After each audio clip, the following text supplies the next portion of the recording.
It is with great pleasure and honor that I introduce a dynamic speaker who's going to lecture to us and going to inform us concerning the all great Moabite Moorish woman, the science of the number 9, the matriarch of the human family. I'm going to introduce to you without further delay Brother Tarik Bey. Islam, thank you. Islam, Morris. Islam. First I want to open up, be casual and comfortable, but I want to bring a point up. In many areas of organization, you'll see us dealing with what we call family problems and social problems, economic problems, political problems, rights issues. Very often people talk the subject matter as dealing with the symptoms. Rarely will they go to the cause, the root, because the root commands a change, not only with those that they're complaining about, but also with themselves. So we're going to deal today with the applied science of the number 9, which is one of the most ancient lessons of civilization on the planet Earth. It deals with the matriarchy because that is the foundation of civilization, period, on the planet Earth. There's no such thing as ancient civilization when you talk about patriarchy. It's a fraud. We also know that when people go into so-called Asiatic African history, they will usually go into it with a patriarchal mind. Automatically, the mental is polarized because it's out of harmony with truth and with nature. In other words, like this. If you got a seed and you want to grow some crop, you throw it up in the air and have a balloon or something just holding air so it can get some air and it's going to give you some crop, or do you plant it in the earth? Plant it in the earth. Plant it in the earth. Why? Because the earth is a womb. And if you want anything to learn, to grow, to gestate, and to come to fruition in the physical form, it must have a womb. That includes the thought, doesn't it? Isn't the thought a seed? Isn't a seed an egg? Isn't the mind a womb? So there's a feminine principle in nature that we've been ignoring, not that we didn't know about it, but because we've been made patriarchal in our mentality to the masculine principle being the superior I, i.e. God, which is a fraud. Men need not be, how would you say, threatened by truth, but they should embrace truth. Recognize, like you can have, if you have daughters and sons, right? Say you got a daughter and she's 13, 14 years old, and you got a son about 17. Mentally, they're about equal. Because women are always faster than men. Why? Because they're the first being here. Because every male has a mother. And every female has herself, her mother. And every egg is female. It's not disputable. So what came first, the chicken or the egg? They're both females. What's your argument? So you must understand nature. If you want to understand nature, you must understand nature and how things are done to understand yourself. And so if you're going to know yourself, you must acknowledge first your origin. Your birthmark, universal, is the navel. Nave implies water and navigation. Eel means God. So navigating gods. And so your birthmark is a navel. Universally. It's not a strawberry, it's not a mole on your back with a hair growing out of it. It's a navel. Universal. Principally, all ancient civilizations were matriarchal. Matriarchal means government run primarily by women. Because in our time now, because we're living and we're speaking now, we relate mostly to what we know or what we've been told. And so we've been living under patriarchal systems and have no reference point, simply because books have been burned by the Christians. Literature has been burned. Artifacts have been hidden, and some that were very revealing were dumped in the middle of the ocean so that you couldn't figure this thing out. Then you were jealously protected from outsiders giving you any information. Back to what you were saying. The issue, before we go into some points about woman and using her tools, going back to the principles of our ancient fathers, you must understand the caveats. This is back to even some things that we're discussing, even with the children, babies, the birth certificate, etc. So before we talk about the birth certificates, you must know about what is the instruments that cause them or gives them the ability to make this claim of bond in the first place. So the first thing that you should be aware of is the Christian Black Codes of 1724, correct? You're aware of them, right? The 54 articles, right? Came from the church. You're aware of that, right? No. You're not? Into this. Well, let's go back a little further. Constantine the Great. Flavius Valerius Constantinus, the Roman ruler, emperor, and the authorizer and the authority of the founding, adoption, proliferation, and the propagation of the Niceno-Constantinopolitan Creed for Roman rulership on the planet Earth. That Niceno-Constantinopolitan Creed of Constantine was established over a series of years with the first major council of bishops coming together, 325 AD. Do you have an idea what that date means? 325 AD. Do you know what AD represents?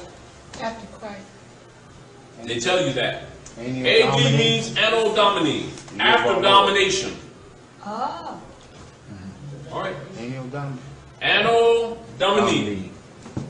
After domination. Well, who were they dominating? But you know, we don't even go there right now. What they tell you is after they lynched the Nazarene and started altering the records.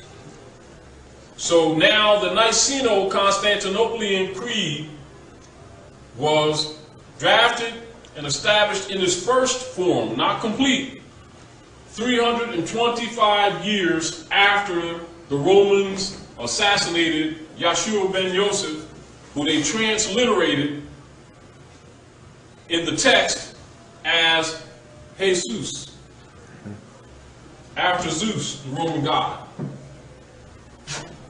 And that name is translated into coarse Anglican language, Jesus, which is not the prophet's name, not the name his mother gave him, not the name he did his work in, not the name he went to the grave in. His name is Yahushua. People who do not understand Hebrew or the language, excuse me just a second, Islam. Now, you know that the average people out here are people, being sincere, think that Yeshua's name is Jesus, right? And they think, and a lot of them know it. All the preachers know it. They learn it when they get their ordination papers. Except most of them are Masons, and they take a blood oath of death not to reveal the secrets, so the church will collapse. But they know his name is Yahshua, right? However, they will never confess it publicly because they're trading a few pieces of silver to keep our people enslaved for their Roman masters who ordained them. But they tell the people that God ordained them, implying the Creator God, though the state is their God. Right now, we're going to go back to that when we talk about the marriage license too. That's where their allegiance really are. And so the thing is, the illusion is, most of the people that you trust with your babies, with yourself, with your life, are actually the vampires. This is the darkness. This is the illusion. Because what you think is not. A lot of people you think is your enemy, but you think some of the Europeans are your enemy. Some of them are your friends. Some of the people look like you that you trust is your enemy. So you must understand spirituality to really tell that. That's right. Although you may not trust those forms, every European is not your enemy. Adam is Aton, Eve is evolution. And Allah is woman herself, you. God of the planet. Now that's the truth. Now, though people can't handle that, it's only politically they can't handle that. But nature doesn't have any mercy on your ignorance. I bet you can't show me a man that's on this planet, including somebody called Adam, that don't have a belly button. So there's no debate. And he got 2 buttons up here that don't work. Ain't fed nothing. But they're there to remind him of his origin. And that does not lie, does it? No. Does it? However, believers will lie and say that's not so. You've never seen a man exist on this planet that got a chest that's totally smooth. He got inactive glands there. Don't feed, nothing. So you're going to talk about a God you can't see and don't recognize the brothers and sisters you see every day? Then you're a liar. And there's a price to pay for that. It's not because I said so or anyone else says so, because nature says so. And you mess with her, you got it coming. Because she doesn't play. And you can call her Allah, Yahweh, Jehovah, Parabrahms. Guess what? It's still all feminine. Messiah. Yes, she come back even if she sends a son. It's still her. So you gotta really understand how this thing works. It may be uncomfortable because of what you thought you knew based on what somebody told you belief-wise. You understand what I'm saying? Now, you look at little sister there, right? This is fine. Look at little sister there. Right now, she has a nation right inside of her right now. She comes here with eggs already in her. And they're all female.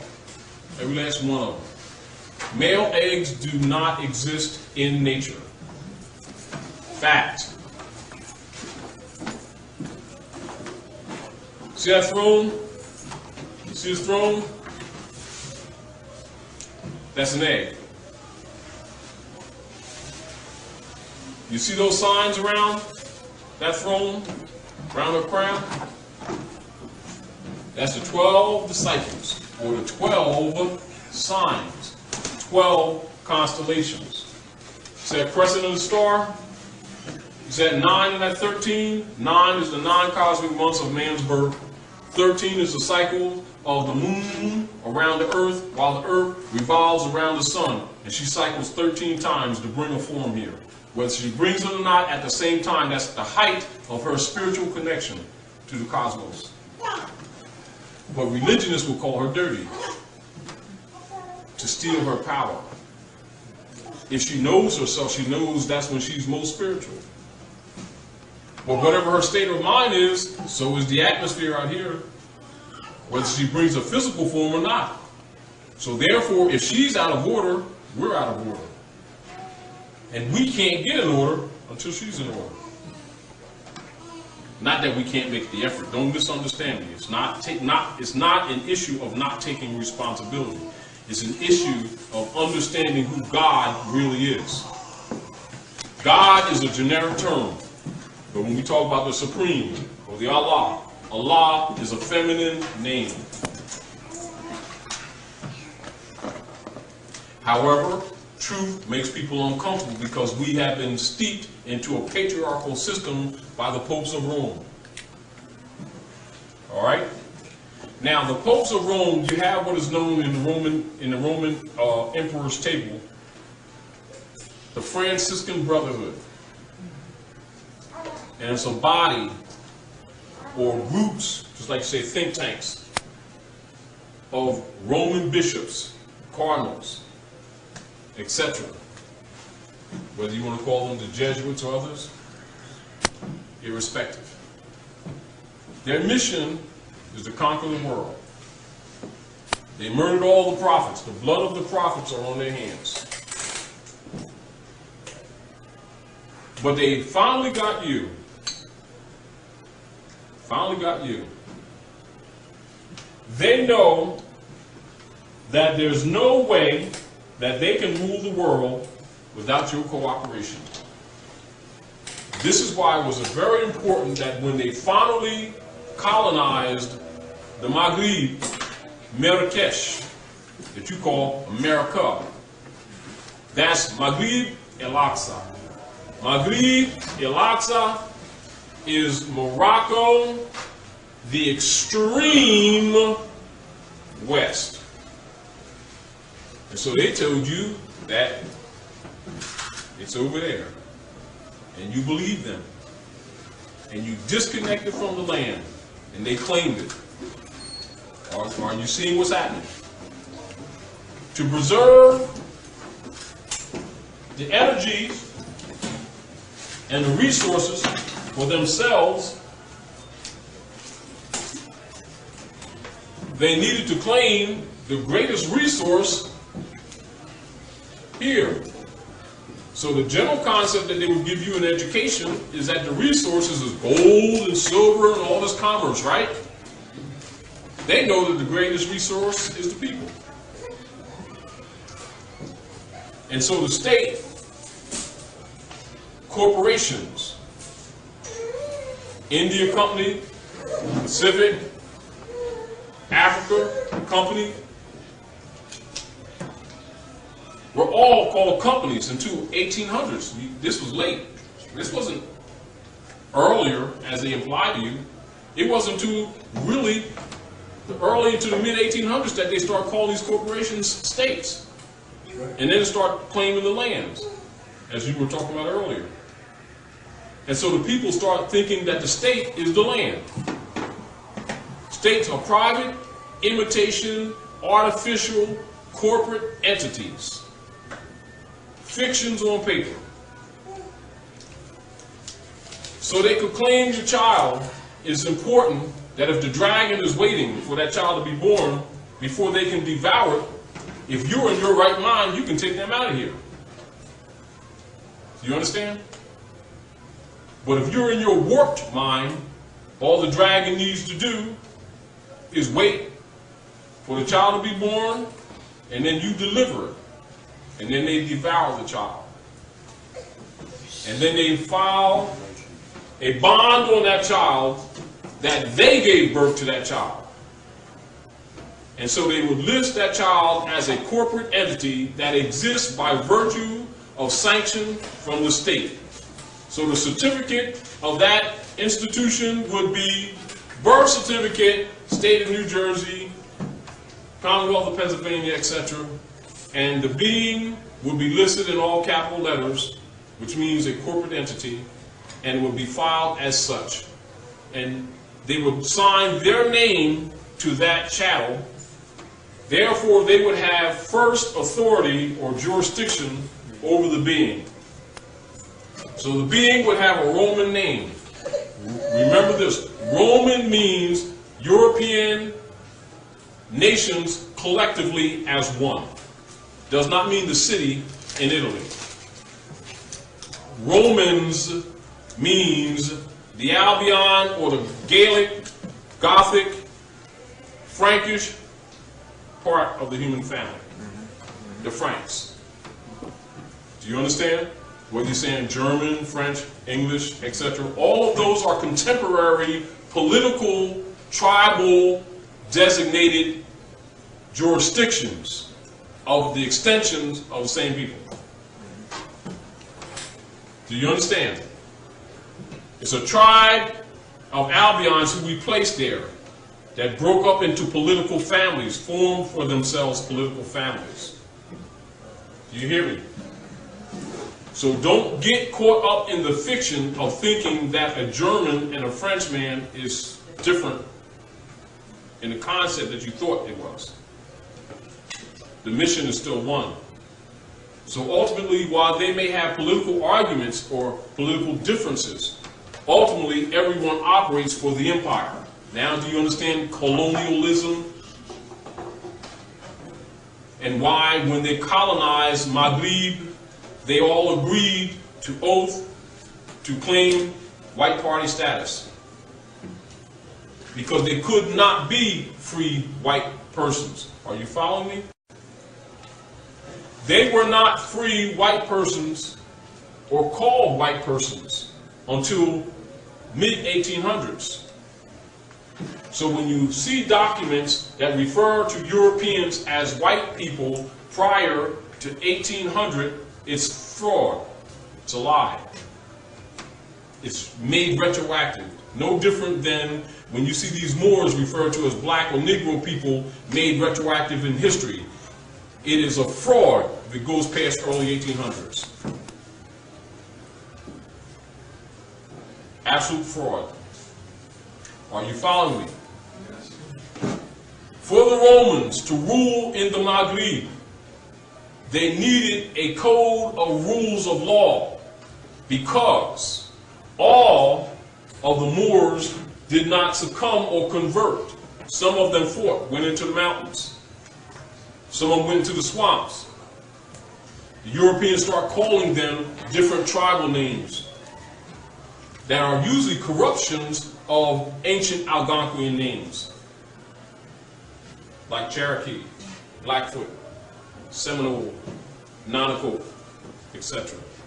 They're all tribes of Moors. Now, for your information, so that we can clear this up, and this is another point too that I want to make, and brother, this is another point that I know your book is done. However, it might be good for you, since it's not totally published yet, that you might use this in a certain part because of your, your degrees that you got in what they call Indian studies. How did the Moors become called in North America Indians? Is it generally known amongst you? If anyone knows, raise your hand. Let me tell you. See this tassel here? Now mine's a little red, but it's originally black, and I've had a lot of these, and every time I buy one, they turn red. I don't know why. They do. All my tassels turn red, so I just stopped changing them. But the dye that is used to dye these tassels is called indigo. And it's from a berry that's found strictly in Morocco. Are you following me? Also, you ever heard, like when they talk about a lot of the Moors, like in the islands and in the south areas of Mexico, and they talk about some parts of our ancient religious rituals, and they call it voodoo? Yeah. You know where it come from? Do you know where it come from? That's a miscorruption of a word, Hindu. Do you know where that comes from? It comes from Hindi. You know where that comes from? That comes from a place called Peru. Do you know geographically where Peru is? Peru is just below Tianyi, that you call China. It's not China, it's Tianyi. Peru is just below Tianyi, and you know it today as India. India is not India, and those people are not Indians. They are Moabite and Hittites. Get out of here. Moabite and Hittites. 3 major dynasties made up that astrological Sanskrit powerful culture that you know in Peru and Tibet, etc. area. Those dynasties are, and take your time so you can write this down, the Mauryan dynasty,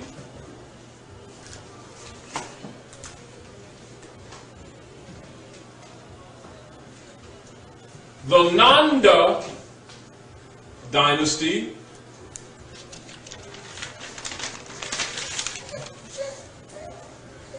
and the Gupta dynasty. All of those dynasties are ancient Moabite Moorish dynasties. And it is the Moors who named Peru Hindustan. And this is where the name for Peru become Hindustan. And that's a few thousand years ago. Now, Hindustan, due to corruption in European sociology, as Europeans have been conquering Asia and Africa, called them Hindis and Hindus, where the name Indian came from, which is a fiction. And if you think that what I just said to you is untrue, talk to a Hindustani on the line that I just talked to you and watch them confirm it. And some will be surprised that you knew. How did you find out? Also, you got to remember that the Moors controlled the spice trade, the gold, etc., etc., etc., because the Moors governed the planet, ruled the 7 continents and the 7 seas. Now we're going to cut part of the history and just go to certain points that you're familiar with, so that you can relate to what I'm saying. You know the story of Columbus? They tell you about Columbus sailed the ocean through the ordeal. And after they defeated the Moors in 1492, Queen Isabella and King Ferdinand merged their kingdoms and funded his voyage to the west. Well, the voyage to the west, pay attention to that, the voyage to the west is the voyage to the Maldives. When you study European history, you study from the Battle of Tours near Poitiers, France, back to the Crusades, back to the Punic Wars, etc., which is a series of the same wars, actually. For the most part, you think of what you call medieval history and late European history, because the Europeans used that year, 1492, as the pivotal year, or as the Axis year, to distinguish ancient and modern history. Why? Because 1492 is the political year that is recognized as the final of the Moors, even though they weren't totally collapsed. That's the general year they used to recognize the fall of the ancient empires. And now, what they call European beginnings, when Christendom began to dominate the world. It was not till the Moors fell that the rest of the Asiatic nations fell. They had no chance, because it's the Moors who are also referred to as Turks.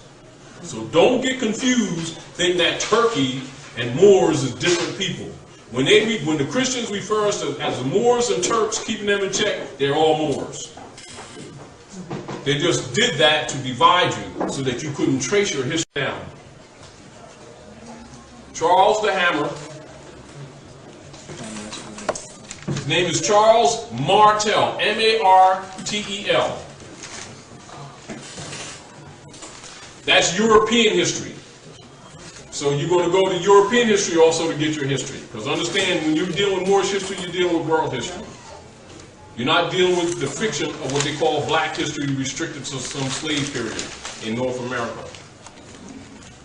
Black history is strictly slave history, strictly. When you're talking about civilization, you go to the Moors, because those are our forefathers before enslavement. That's when we ruled. Our people will talk about kings and queens, but they'll never go to the history in the right frame of mind. They will take the black and then retroactively attach it to the civilized world. It doesn't attach. It's two different statuses. When you say black to the civilized world, they know that those are slave products. People who are the products of chattel operations. Has nothing to do with sovereignty. Has nothing to do with authority. Has nothing to do with self-rule, self-governance. It indicates a person denationalized, a person who is outside of the human family, a person who has no standing at law, a person who's not considered organic, but considered corporate, even though it lives. You understand that? So politically, when you see those terms used or written, that's what it means, not what you may assume that it means. So you must seriously understand why the issue is important, even when they list that thing on documents, including that birth certificate. Because they cannot list the person. And remember, keep this in mind too, because it's important for you to know this. There's two types of person at law. Write that down. If you forget this, you're in trouble.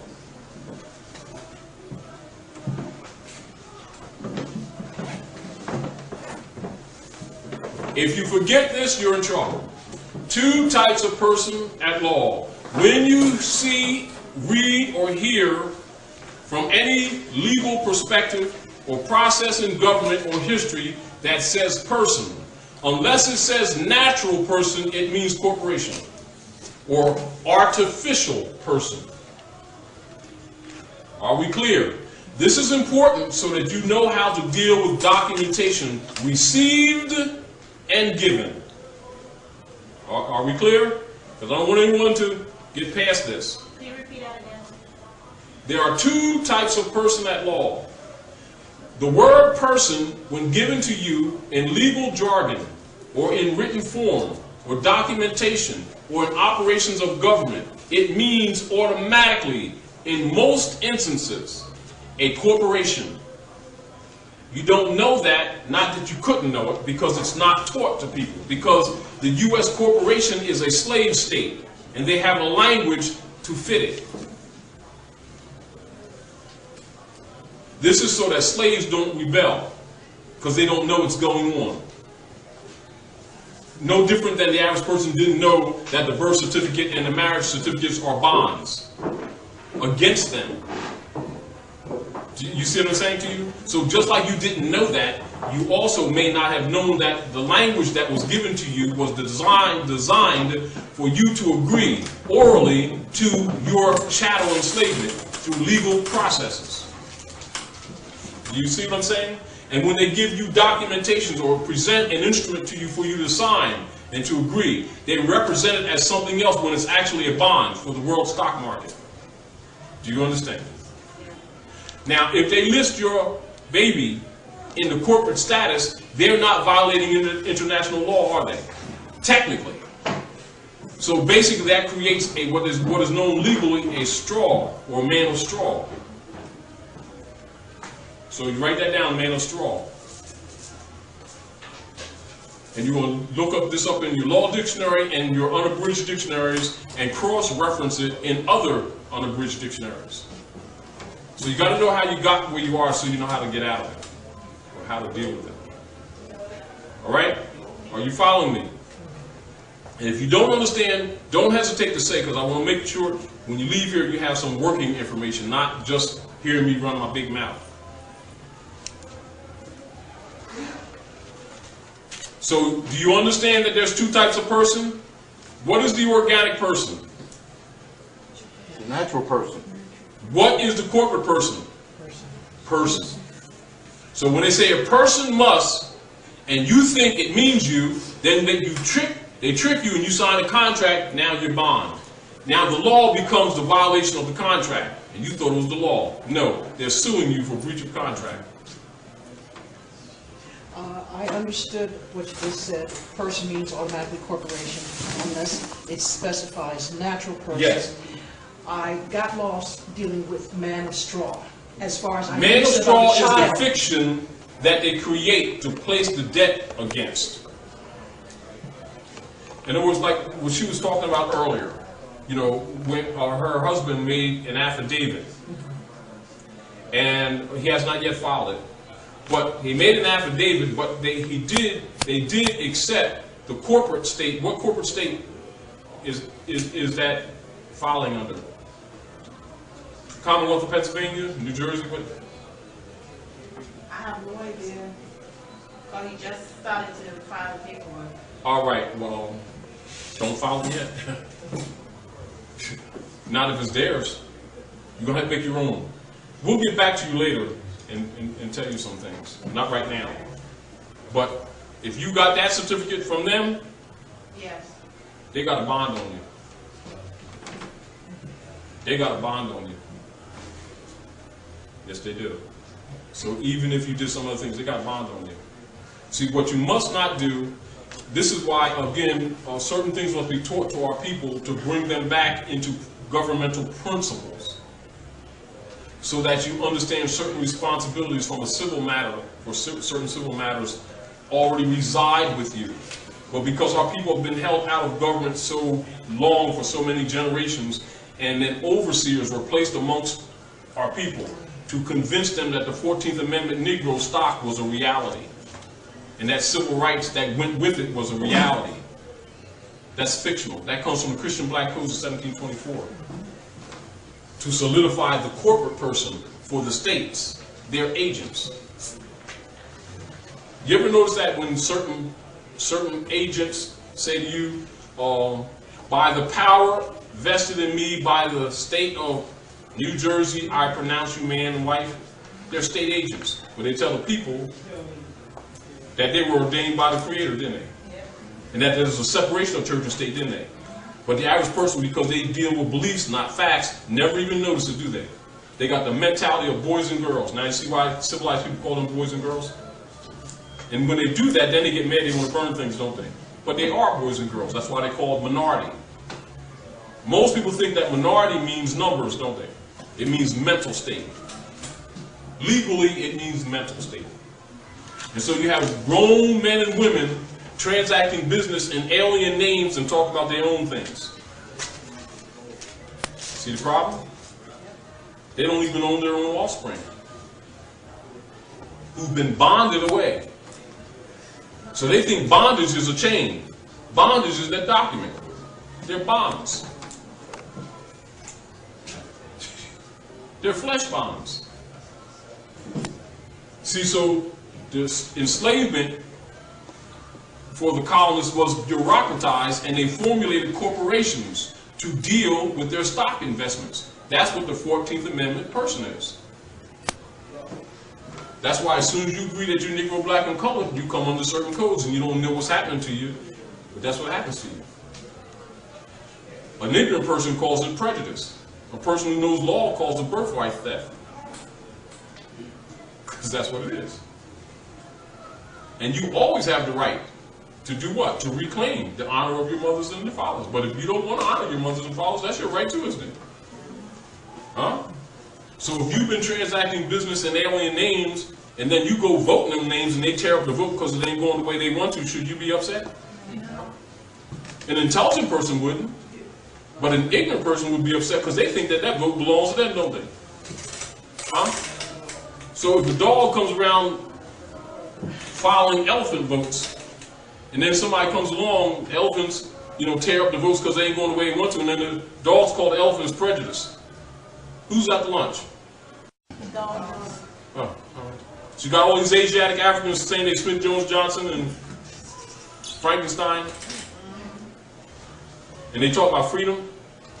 It's an oxymoron. That don't go together. We talk about legal. We're not talking about their emotions. Are you seeing? So any documents that are filed on behalf of such persons automatically becomes under the wardship of the state corporation. And that entity is treated as corporate property. It's called chattel. Isn't that simple breakdown? It's not complicated, is it? Is it? And once you understand it, you can understand your own concept that how you should start thinking on how to undo it. It's not complicated, is it? But if you don't look at it for what it actually is, it seems daunting. It may appear complicated when it's really not. It's just being yourself. It's because you can't transact business claiming to be someone else and not commit a fraud on your own part. And if you commit a fraud on your own part, you can't turn around and charge somebody else with a fraud and then sue them for it. You see the difficulty that so-called black people have getting reparations? I said so-called black people. Because it can't happen, because no such people exist on the planet Earth. If there's anybody on the planet Earth who's designated Negro, black, and color, it is already filed in the records of civilization as property of European families who colonized North America. And if you trace them, you can find a European name that they themselves will write and say it's them. So can that being turn around, come before a free court, before the civilized world, and command freedoms or the rights of international law for that security of that being? Cannot happen. Now you understand the Dred Scott case? Plaintiff in error. And scholars keep talking racism when that is not really the issue. It's a diversion. Plaintiff is in error, claiming to be Scots and Englishmen or Welshmen. So you got an Asiatic claiming to be Englishman, but talking about he's free from the Englishmen. You cannot dishonor your mothers and your fathers and then claim freedom, because your inheritance is in the mother and the father's names of your forefathers. And that's where the nations of the planet Earth put their trust. And so if there's any bond of honor or any covenant of honor, and you transact business in an alien name, don't talk about law, don't talk about justice, because the position is no judicio standi, no standing at law. Of course, out of ignorance, we would call it racism. Because we've been taught that, because they don't want you to figure out what really it is so you don't fix it. So even the one doing it to you will promote racism. You see the point? It's to their economic advantage.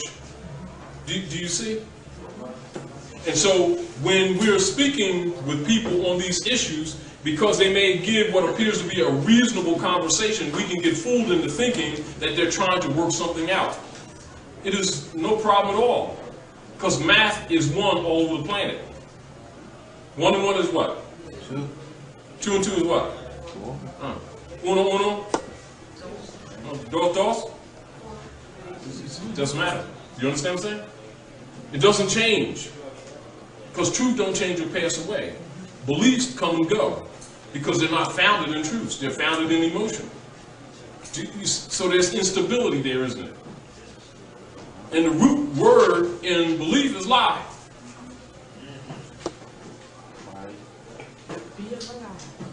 Do you understand? So when you deal with science and proper instruction, it has always been from ancient times to present that you begin with belief, because that's the state of mind of a child. It is not wrong. It's called evolution and development.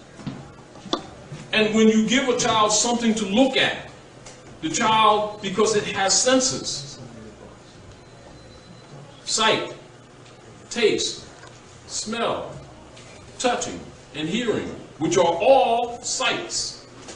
Collectively, it is a common sight that is called common sense, the highest science known to man.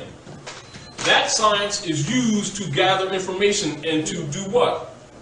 Correlate that information into realities and confirmations. When you're in the first stages of development, it is not as sharp, although it is more pure. Not as sharp. So distinctions are less apt to be of issue. The child then just gathers. Just right now it's gathering. You see? And so because of that state of mind, we call it a minor. You following me? But the rules don't change. The truth don't change or pass away. When the child gets a little older, then it comes from belief to faith. And remember, this is a trinity of steps. Triune principle. And faith is when it has a little bit of understanding of what the child believed. It can discern and distinguish certain things, although not yet mastered. Then the last step is fruition. And fruition is when the being and the truth becomes one. Then the child is a man or a woman and no longer needs the childish things, and he puts them away. Doesn't cast them in the dirt. It's just saved for the next children. So a grown being is not supposed to be a believer of anything. However, if you tell people that right out, they'll think that you're attacking Allah, that you're attacking the prophets, that you have no respect for divine order. But it's only said out of ignorance. Then you understand the condition of the world, why it's in the condition it's in. But it's that way because those who have been ruling taught them that, to rob them, because they're money changers. You get the point? Because they're stealing your birthright. So therefore, the baby, right now, you're what she knows. And her daddy is what she knows.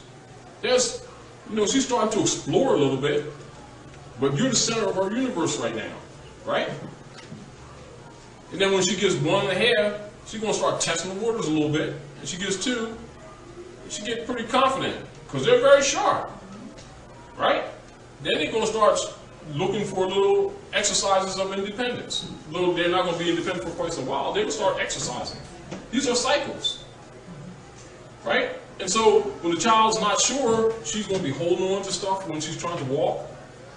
And while she's going to take a couple steps, bump her head a little bit, That's why she's going to be confident, and she'll start looking at longer distance and start getting herself together and run across the room, grab something, oh, got this. After a while, you're going to be telling her to sit down. Right? And after a while, she's not going to think about walking, she's just going to get up and walk. Then she's going to be running. Hey, it ain't no big thing. Same thing with knowledge. It's evolutionary process. That's Eve. You see? So knowledge of the atmosphere, the knowledge of the planet, the knowledge of the energies, knowledge of the elements, and how they function together in relationship to your body, to yourself, and a knowledge of the chemical compound makeup of all of those energy that you call body salts, etc. That's religion, the study of that. And your relationship to the divine order. And everything else they've been giving people thereafter is a lie. That's why everybody's hating each other and shedding each other's blood for their idol gods that somebody gave them. Do you understand? Because every other living thing is your brother and sister. If you understand this thing properly. And then there is no debate. Not because you believe anything, because you stop being a little child. And someone doesn't come to you and say, well, sis, can you say your ABCs? And you go, let me see. A, B, C, D, E, F, G. And then you start getting a rhythm with it because you got it now, right? Well, I expect that of the baby when she's, 2, 3, but not of you. I want to see some sentences from you. You see the point? So when you're a child, you say, I think that God loves me. And they said, yes, Jesus loves you and Allah loves you and stuff like that. But when you're grown and someone's still playing that game with you, they're a charlatan and you're a dunce. However, most people don't recognize that because most honest people won't tell them to their face they're a dunce. Because if you're grown and still got to be convinced about a divine order or a love, then you're definitely not qualified to operate in a civilized world. Somebody need to have you on a leash. Of course, when they do that, we get insulted, don't we? You get the point? Huh? Do you see why certain people, when they travel the world, there's certain people that just run around all free, and a certain group of people, particularly, if they're going to other people's country, they're usually on some boat tour, and they don't let them go too far from the shore or some little hotel. And they get insulted and called racism, don't they? But everybody in the civilized world knows that those such persons do not honor their mothers and fathers. And since they don't, you know they're dangerous to you. Because they'll sell you out for a few pieces of silver. Do you understand? That's how the civilized world see these people. They don't talk to them because we like to burn and fight. And we get hostile very quickly. And so they won't tell you these things. They'll just come here and make economic progress like every other civilized being while we keep on talking about our beliefs and how saved we are, while our babies are dying, our families are falling apart. But we're saved. We're hypocrites. Back to point. The Franciscan Brotherhood, when they overthrew the empire, the Maghrib, they needed a rule of law in order to govern the defeated people, which is why they took the children from the mothers, because the mothers carried the principles of civilization as well as the wealth. Are we clear? Why do you see the tradition of women in the Asiatic and African countries always wearing bands of gold around their neck, around their arms, the jewelry, even in their turbans and their fezzes, etc., the jewelry? Because the wealth of the family was maintained by the women. Why? Matriarchy. Are we understanding this? Are we clear? We clear? If you go into history and are not aware of that, that does not mean that in this mental state that we're in now that we can go to those principles, because we're corrupted. But if you go into history and not know that, you're going to go into history with a wrong frame of mind, wrong frame of reference. Are you clear? The Franciscan Brotherhood established the Christian Black Codes of 1724 to govern the defeated Moors, who are branded Negroes, blacks, and colored, came directly from the church. That was adopted from William Lynch, the master Christian slaveholder from the Atlantis Islands that you call Dominica, Puerto Rico, that area, Haiti, that area. That's the Atlantis Islands. He came up and he spoke to the Christian slaveholders here in North America on how to institute the psychic attacks of their Roman forefathers in order to put these people in check so they could perpetrate this for hundreds of years rather than having to keep fighting them and guarding them with guns and lynching them because they was losing property. So they had to figure out a way for them to become zombie-like and to perpetuate this mentality themselves. So it was important to Christianize them.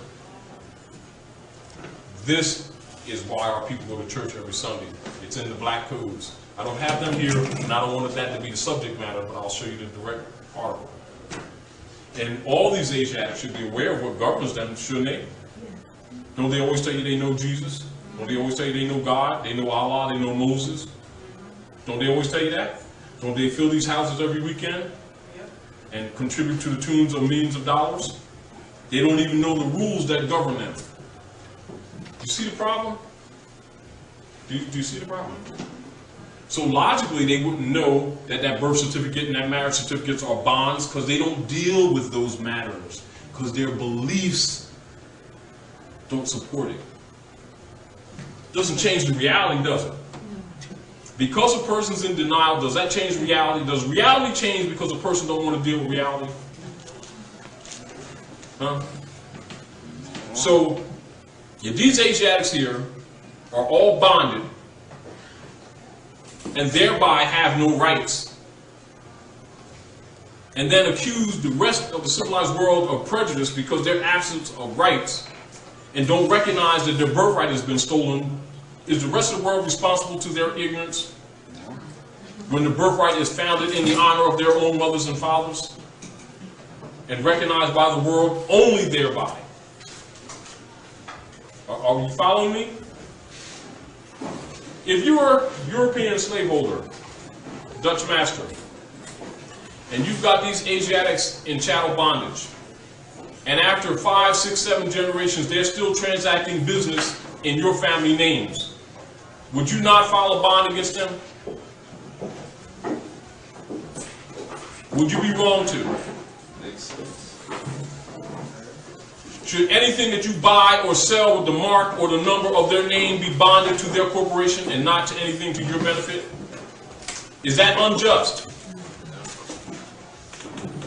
If you got a body of people who are not called by their father's names, that keep transacting business in somebody else's name, that keep arguing about what's unfair and what's right and what's wrong, and the world ignores them, is the world wrong?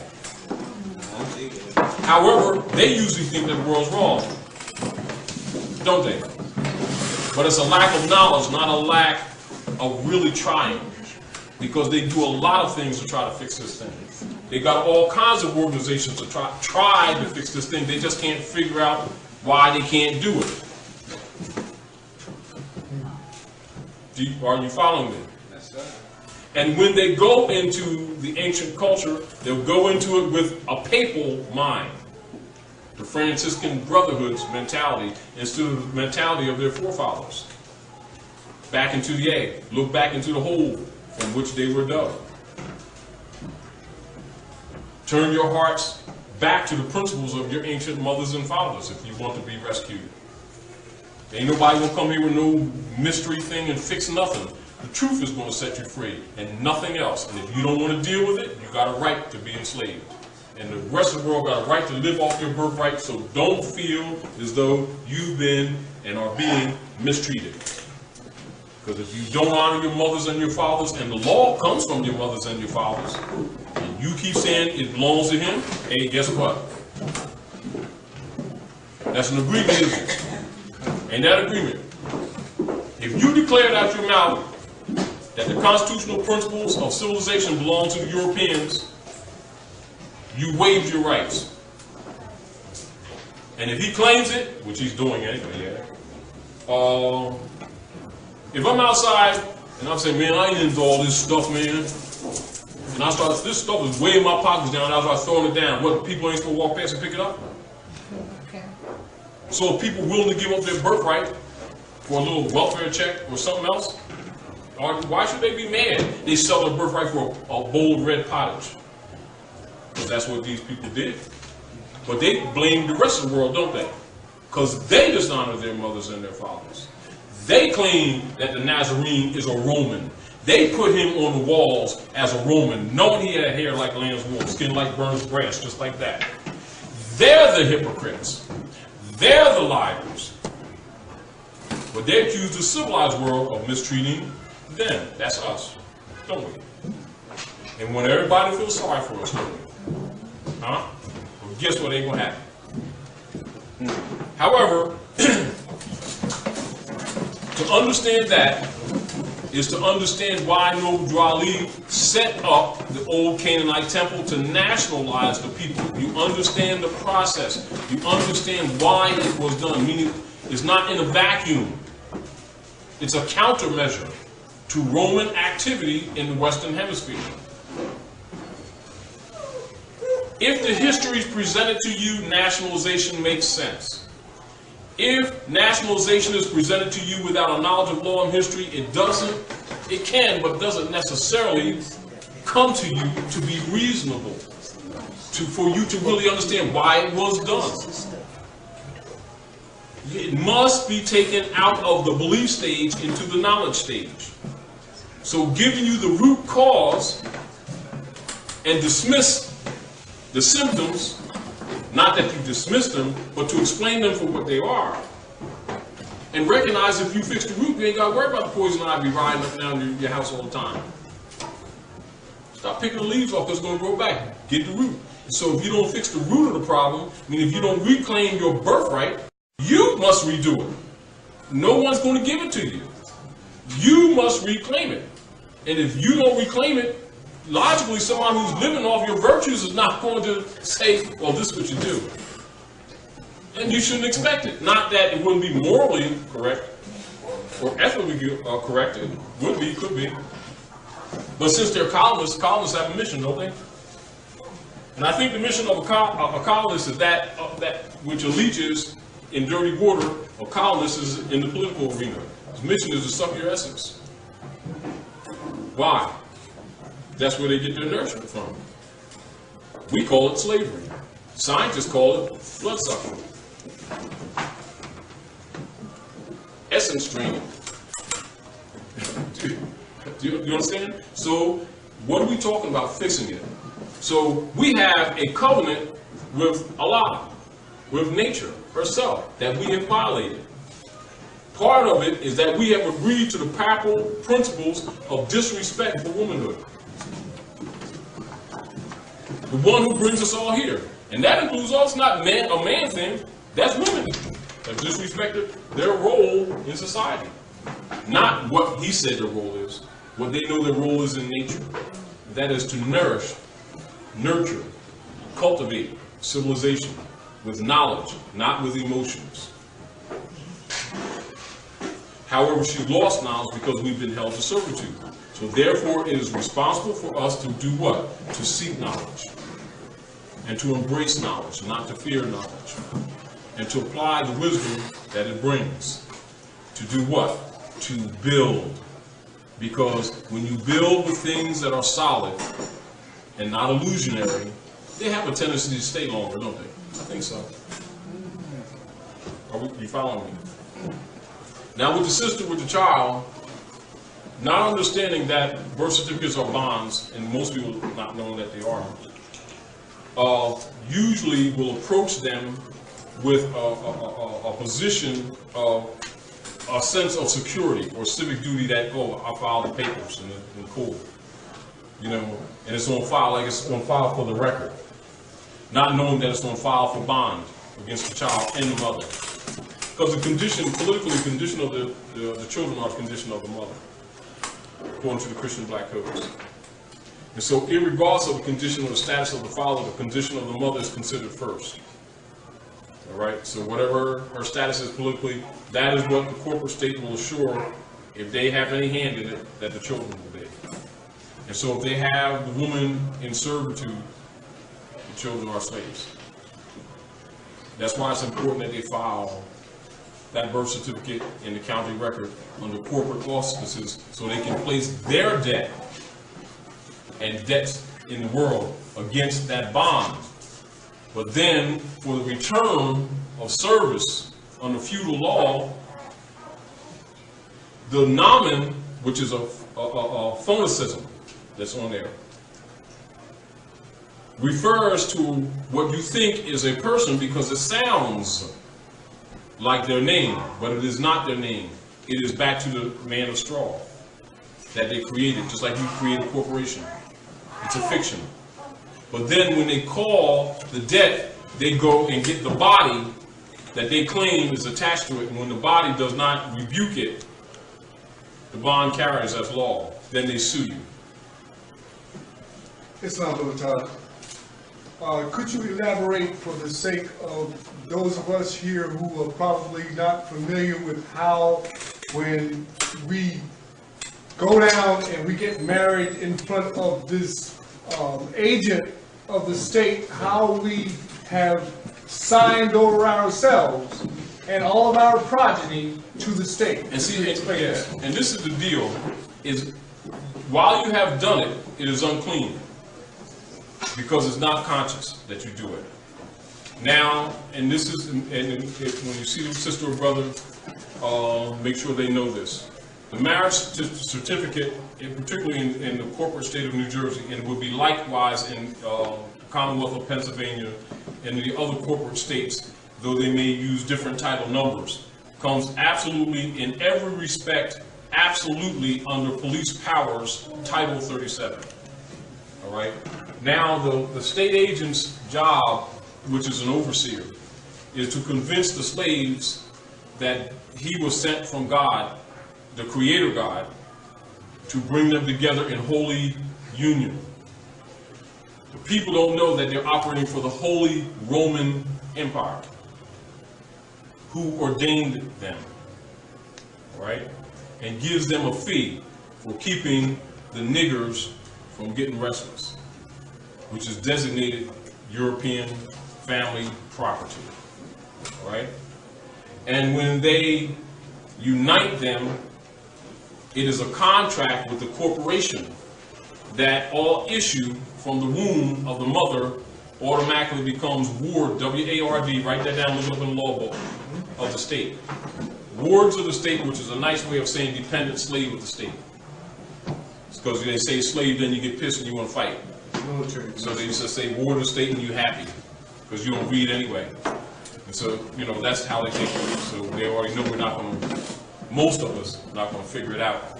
And so the wardship status and the filing goes on while we process every day, and we're busy sporting and playing, and they're filing liens against us constantly. Which, of course, you know is why under auspices, because they have debts against these certificates on these living beings that are listed as chattel. That's why they will get you if you hit their property. They come in the middle of the night, kick your door down and take their property out. And you be told, well, they're my children.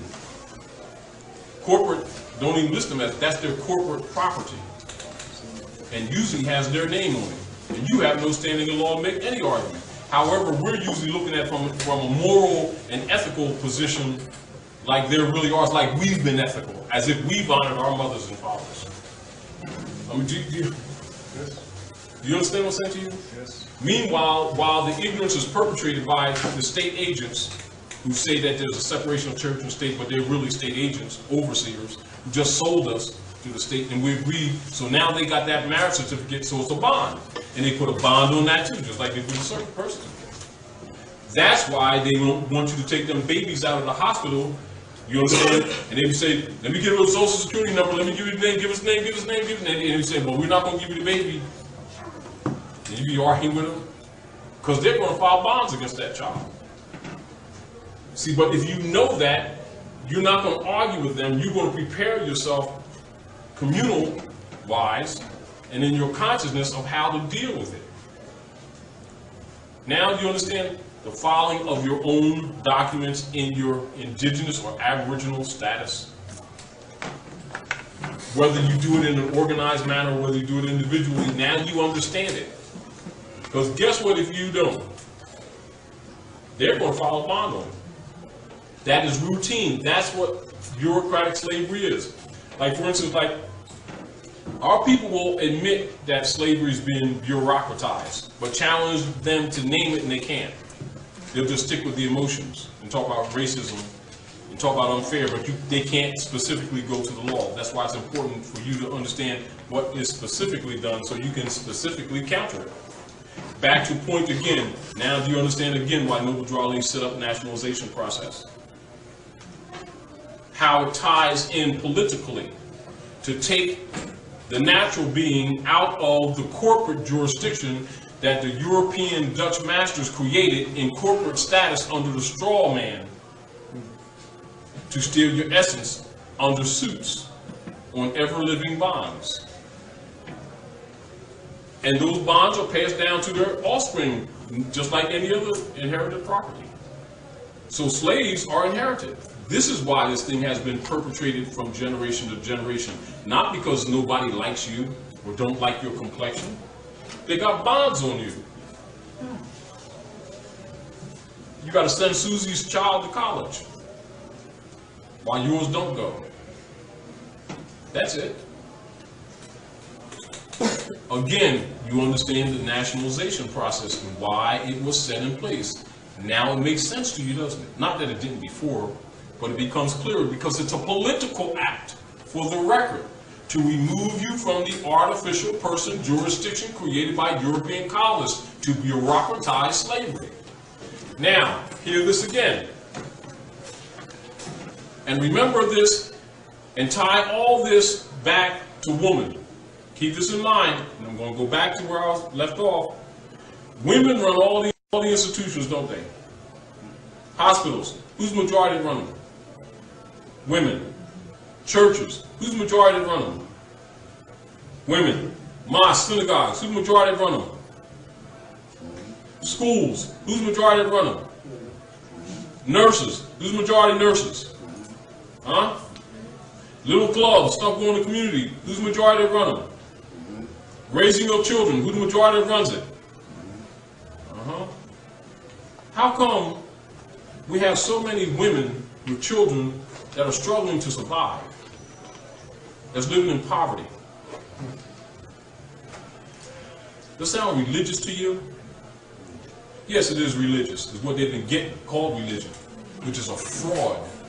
And no one has the guts to tell the truth about what's going on, because they're usually part of that hypocrisy.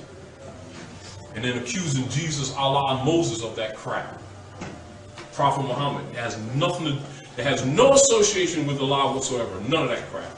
However, if you tell that truth, most of the people want to lynch you. But the conditions out there tells you what the truth is. But because they're hypocrites, they won't deal with it. But they always talk about solving problems. Until you are willing to deal with the truth, you're not solving anything. Now, let's go back to mothers. So if you stop supporting institutions that don't support you, and if they don't support you, they can't support me, because I'm your husband, your boyfriend, your brother, and your son, no matter what my age. We just get bigger, but we do stay boys.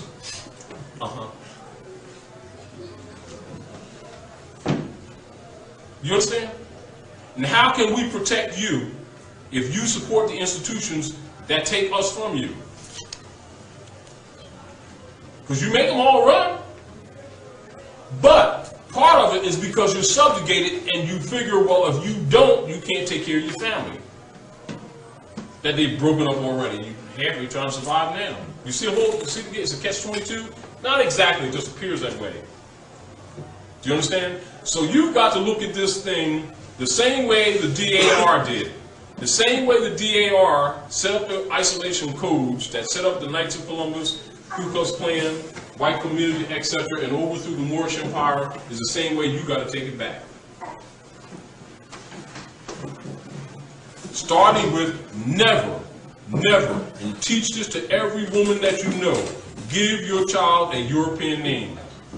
If you do, you're sealing their fate for a lot of crap that you don't know is getting ready to come down the pipe. Do not let your child come here and take a breath of air on this earth and give that child a European name. And if somebody have tagged you with it, you give them a free national name anyway.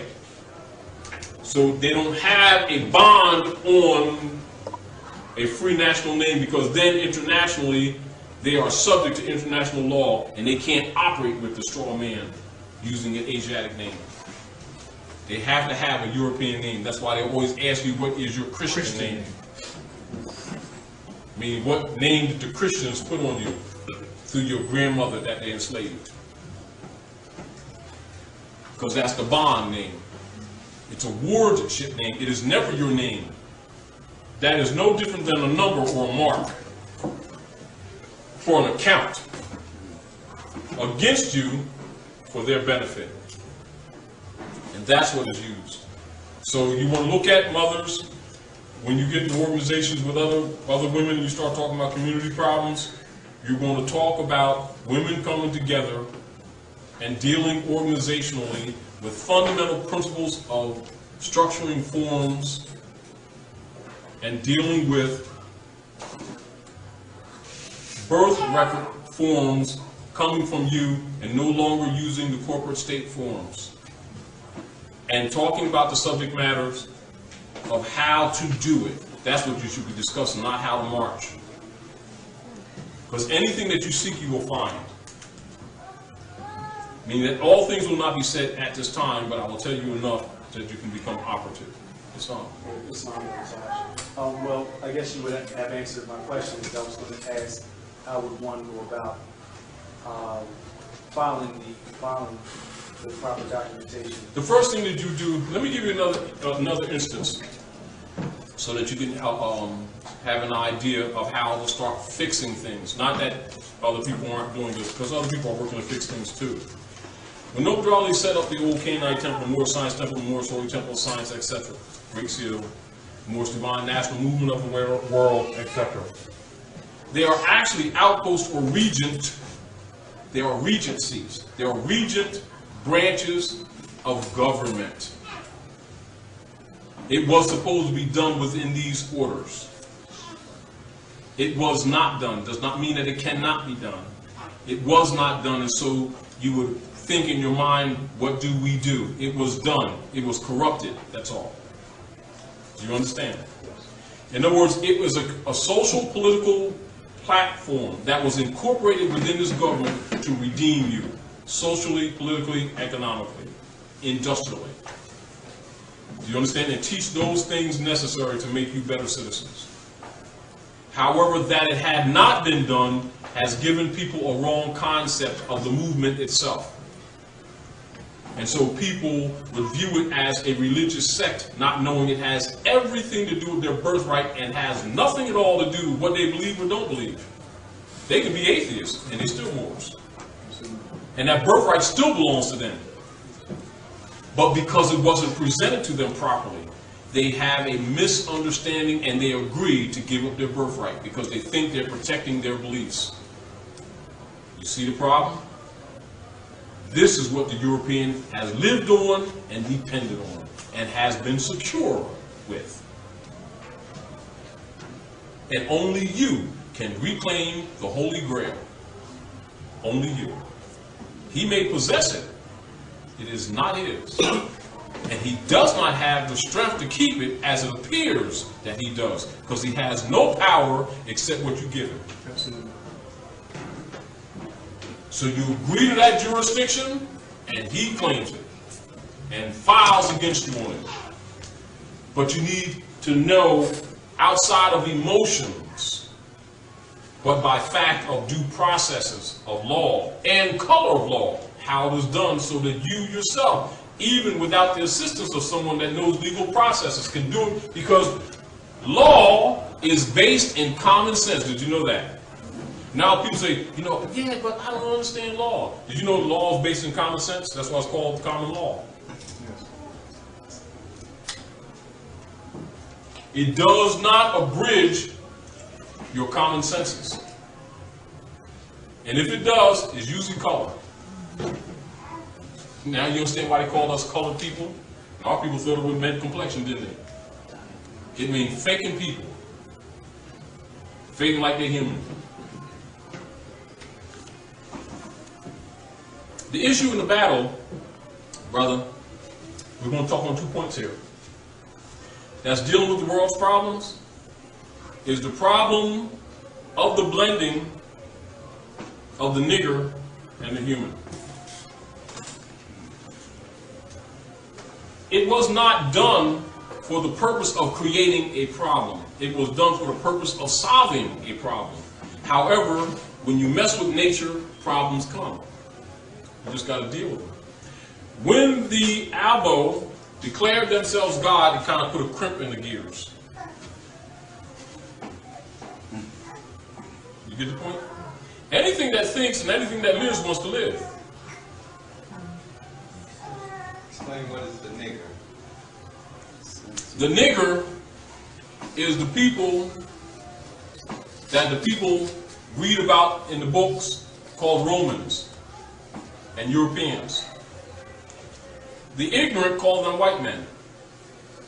As a matter of fact, most of the ignorant think that they themselves are niggers, which they are not. The ignorant think that nigger is some nation in Africa, Kemet on the other side. Civilized world knows that they're uncivilized, which is why they believe that fiction.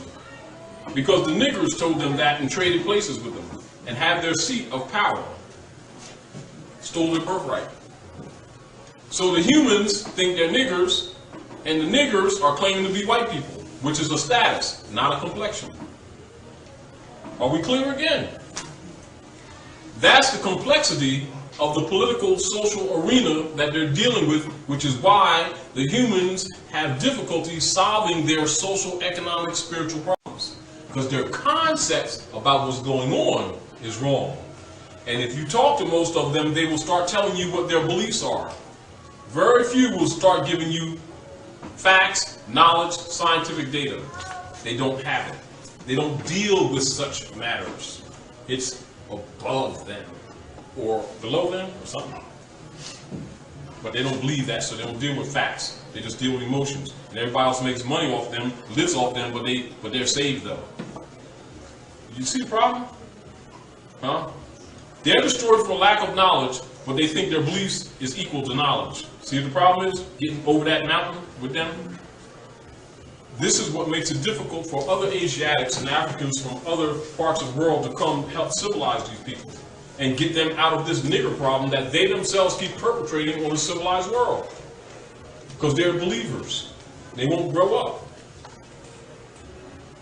Refuse to grow up. Refuse to give back to them Romans that which is theirs, that Niceno-Constantinopolitan Creed. So they want to keep Caesar's game, but they don't want Caesar to oppress them.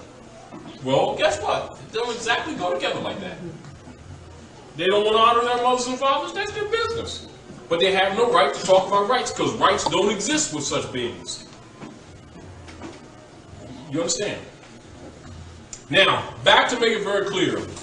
Negro Yavera Arebo, troglodyte nigger, is the black chimpanzee monkey. Those are the scientific names for that anthropoid, which proliferates near mostly the Amazon River and Rio Negro, near Manaus, United States of America, Brazil. It is that anthropoid which the ancient Moabites, dealing with technology in the Pyramid of the Sun in the Yucatan, Mexico, and did the experiments in Patagonia, which is Argentina, that brought about that hybrid that you call Romans, or the ruddy blonde, that ignorant people call white man, who is not indigenous to the planet, which is why they have difficulty living under the sun, which seeks to kill them. We're clear. They have no land, except we assented Albion to them, which is called land of the Angles, England. Now you understand what Anglican church is? Anglo-Saxon. All right. You understand? Now they were first near the equator, but because the sun was killing them at such a large rate, we gathered together the blue eyes that you hear in the Holy Quran, and we gathered up all the blue eyes. That's it.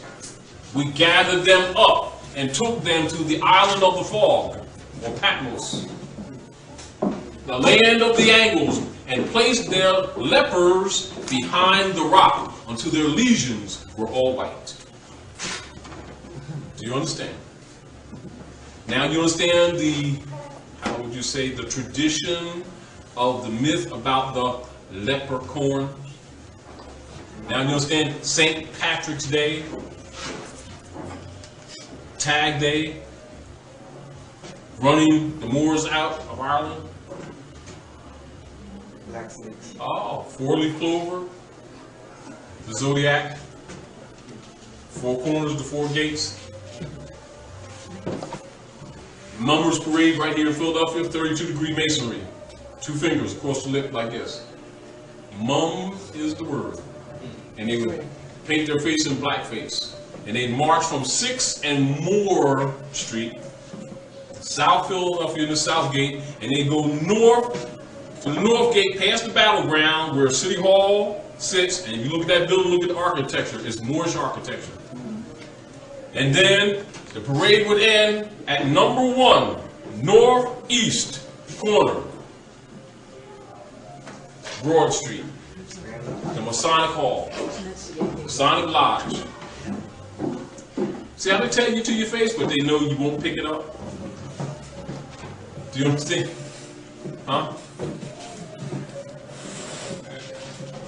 It's not hidden, it's in your face, but they know you don't pay attention to things. And then they put your sovereign seal right on the dollar bill, that great Trinity pyramid. And no one speaks under it, but it is the great seal. And if you turn it upside down, the shadow will make a 7. 7 seal. Take that dollar bill, turn it upside down, and watch the shadow. You notice that the shadow goes underneath the pyramid too? And then it comes up to that acacia bush, and you turn it upside down, and it's a 7. Circle 7. That's the 7th seal, right in your face. All Masons know it, all Jesuits know it, all Knights of Columbus know it, all Knights Templars know it, all Camellia know it. Everybody know it, but those who lost their birthright, because they think they Negro, Black, and Colton, whatever they are next year, this year, next month, tomorrow. 2 hours from now, whatever. You see it, but you can't tell them nothing because they're saved. But the babies are dying. But they saved though. Do you understand the problem? So therefore, the information must be given in a way that they can comprehend it, in a way that they can use it, that they can function with it, actually, to demonstrate, so they can take strength in it. and reclaim their birthright, because no one can do it for them. You can only claim your own sovereignty. No one can make you honor your mothers and your fathers. They can tell you anything. You know, do what you want to do. You got free will. Whosoever will. You don't want it, that's fine, but don't complain. That's all. Just sit back, be a good nigger, and pay them Romans those tithes. It's called Roman tax. That's what tithes are. Ain't got nothing to do with the prophets. That's Valerius, the Roman emperor, who founded the Niceno-Constantinopolitan Creed, which is called in these days Christianity. And it had nothing to do with the Nazarene at all.